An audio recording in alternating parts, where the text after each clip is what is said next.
Alright folks, just happened today. Garry Tonon faced Tom Lee in ONE FC for the title, and that was a very quick beating. I was very surprised that Tom Lee was able to dispatch with Garry Tonon so quickly. However, in hindsight, I shouldn't be that surprised. Garry Tonon is a great grappler. He's one of the better grapplers on the planet, and he has transitioned into MMA. He's gone to ONE FC, which is not as competitive in my opinion as UFC or Bellator. However, it's still a top tier organization, and there are some serious fighters in ONE FC.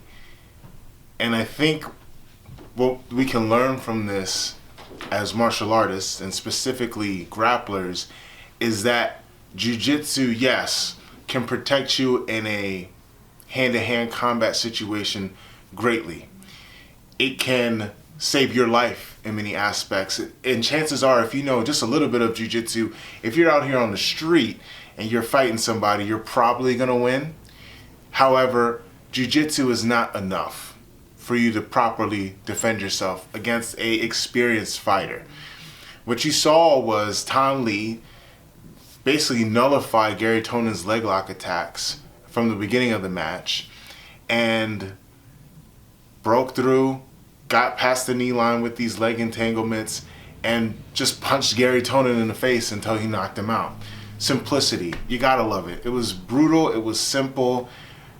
I can tell that he trained with the leg locks. He trained with Ryan Hall, jiu-jitsu black belt. At one time, he was on the rise in jiu-jitsu. He was a full-time grappler. He transitioned into MMA. He's known for his leg locks. And you can tell that Tom Lee did a lot of training with Ryan Hall, and Ryan Hall did a good job of showing the game plan that grapplers utilize typically. And with that being said, it was very straightforward what Garry Tonon was going to do. I've seen a few of his fights. I saw the little bit of striking that he showed in this one. And you can tell that, yes, he does strike, he does practice, but he wasn't very comfortable on the feet. And immediately once those attacks weren't working, he went to the ground and did what he does best, in MMA at least, which is the leg lock game. And as we've seen time and time before, it goes back to Husamal Pajares and many other guys. You rely on the leg locks, there's a chance that you're going to get punched in the face. And because jiu-jitsu people tend to go into MMA arrogantly, I very seldom have seen a grappler, and what I mean by arrogance is this, let me go back. By being arrogant, I mean that jiu-jitsu people tend to think that jiu-jitsu is just good enough and you can make up for deficiencies in other areas just on the strength of you being a black belt in jiu-jitsu, and that's not the case. MMA is a different sport entirely. For my personal martial arts journey, I focused a lot on jiu-jitsu for a few years, but then I would start dabbling here and there with striking. I striked for about 6 months last year, and to me, it was a great experience, and it opened my eyes. Being able to do MMA sparring and striking is that you need to know how to strike in a fight in MMA. You have to be good at it to be successful. Because grappling range is still punching range. And I know that Tom Lee has better striking than Garry Tonon. And I know that going into the fight, I'm pretty sure Garry thought, I have to pull him in. I can't just take him down. I can't just throw the hands. I need to get it to the ground and try to finish it quick. And as we saw, all you have to do is a little bit of training in the leg locks and knowing what your opponent's entries are and punch a guy in the face, and you can win. So I think Garry, if he starts focusing more on striking and if he focuses more on other things than just leg locks in the MMA setting, he'll have a brighter future.